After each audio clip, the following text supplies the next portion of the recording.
بسم اللہ الرحمن الرحیم۔ آواز اور تصویر کی دنیا کے معزز دوستو، السلام علیکم۔ زندگی جن زخموں سے بھری پڑی ہے، ان زخموں کا علاج صرف سجدے میں موجود ہے۔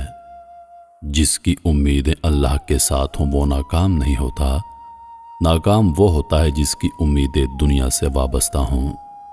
مولانا رومی اور اصول عشق۔ مولانا رومی رحمۃ اللہ علیہ بازار سے گزر رہے تھے۔ مولانا صاحب کے سامنے کریانے کی دکان تھی۔ ایک درمیانی عمر کی خاتون دکان پر کھڑی تھی اور دکاندار وارفتگی کے عالم میں اس خاتون کو دیکھ رہا تھا۔ وہ جس چیز کی طرف اشارہ کرتی دکاندار ہاتھ سے اس بوری سے وہ چیز نکالنے لگتا اور اس وقت تک وہ چیز تھیلے میں ڈالتا جاتا جب تک خاتون کی انگلی کسی دوسری بوری کی طرف نہیں جاتی، اور دکاندار دوسری بوری سے بھی اندھا دھند چیز نکال کر تھیلے میں ڈالنے لگتا۔ یہ عجیب منظر تھا۔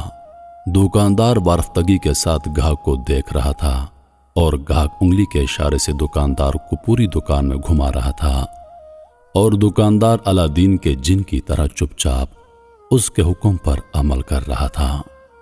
خاتون نے آخر میں لمبی سانس لی اور دکاندار کو حکم دیا، چلو بس کرو، آج کی خریداری مکمل ہو گئی۔ دکاندار نے چھوٹی چھوٹی تھیلیوں کے منہ بند کیے۔ یہ تھیلیاں بڑی بوری میں ڈالیں، بوری کندھے پر رکھی اور خاتون سے بولا، چلو زبیدہ، میں سامان تمہارے گھر چھوڑ آتا ہوں۔ خاتون نے ہاں میں گردن ہلا دی اور پوچھا، کتنا حساب ہوا؟ دکاندار نے جواب دیا، زبیدہ، عشق میں حساب نہیں ہوتا۔ خاتون نے غصے سے اس کی طرف دیکھا، واپس مڑی اور گھر کی طرف چل پڑی۔ دکاندار بھی بوری اٹھا کر چپ چاپ اس کے پیچھے پیچھے چل پڑا۔ مولانا صاحب یہ منظر دیکھ رہے تھے۔ دکاندار خاتون کے ساتھ چلا گیا تو مولانا صاحب دکان کے تھڑے پر بیٹھ گئے اور شاگرد گلی میں کھڑے ہو گئے۔ دکاندار تھوڑی دیر کے بعد واپس آ گیا۔ مولانا صاحب نے دکاندار کو قریب بلایا اور پوچھا، یہ خاتون کون تھی؟ دکاندار نے ادب سے ہاتھ چومے اور بولا، جناب، یہ فلاں امیر خاندان کی نوکرانی ہے۔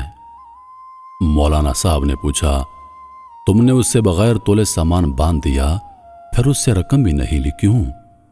دکاندار نے عرض کیا، مولانا صاحب، میں اس کا عاشق ہوں، اور انسان جب کسی کے عشق میں مبتلا ہوتا